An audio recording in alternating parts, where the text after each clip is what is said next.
Vous savez que parfois les tours de cartes qui utilisent des jeux complets sont assez difficiles à suivre par les spectateurs.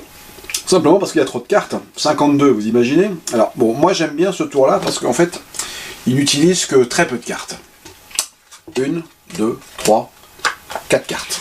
Et en plus, je vous demande même pas de suivre les 4 cartes, je vous demande simplement de prêter toute votre attention à une seule carte. Celle-ci.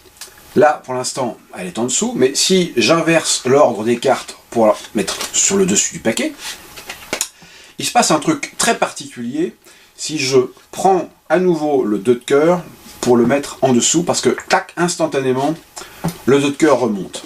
Étonnant. Alors, on peut recommencer l'expérience.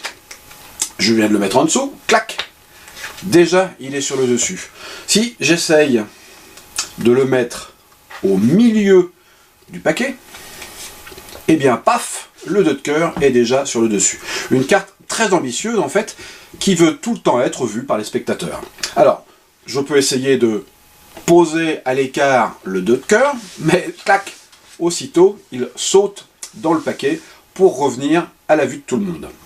Si j'essaye à nouveau de le mettre en dessous, boum, il est déjà sur le dessus. On réessaye parce qu'il ne faut jamais se désespérer, clac, à nouveau, il est au-dessus. Alors forcément, si j'essaye une seconde fois de m'en débarrasser, eh bien c'est peine perdue, car le 2 de cœur est encore dans le paquet. Alors, on se dit que ce 2 de cœur qui veut être partout, eh bien en fait, il n'est peut-être pas seul, et que pour ce tour, eh bien en fait, j'utilise 4 cartes identiques. Et c'est vrai, j'utilise 4 cartes identiques, mais pas des 2 de cœur. En fait, j'utilise des 10 de pique. Je utilise 1, j'en utilise 2, j'en utilise 3 et j'en utilise 4. Donc rappelez-vous, 4 cartes et 4, 10 de pique.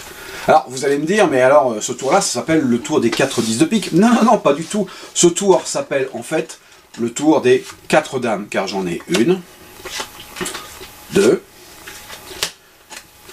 3 et 4. 4 dames.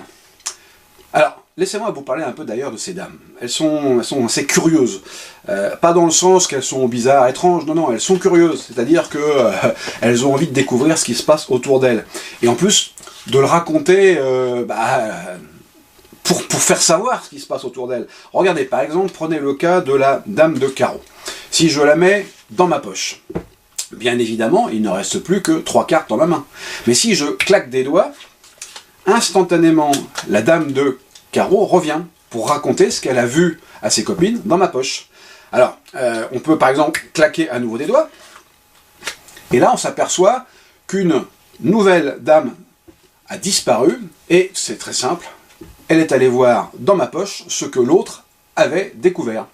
Alors, on la remet avec ses congénères, on claque des doigts, et là, une nouvelle dame vient de partir, mais tout simplement pour aller voir ce que ses 2 copines ont pu trouver dans ma poche.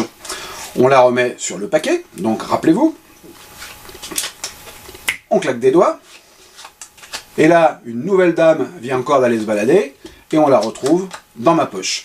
Donc j'ai 1, 2, 3, 4 dames, et dans ce tour, il n'y a jamais eu de 2 de cœur ou de 10 de pique, mais uniquement 1, 2, 3, 4 dames que nous allons ranger pour la prochaine fois.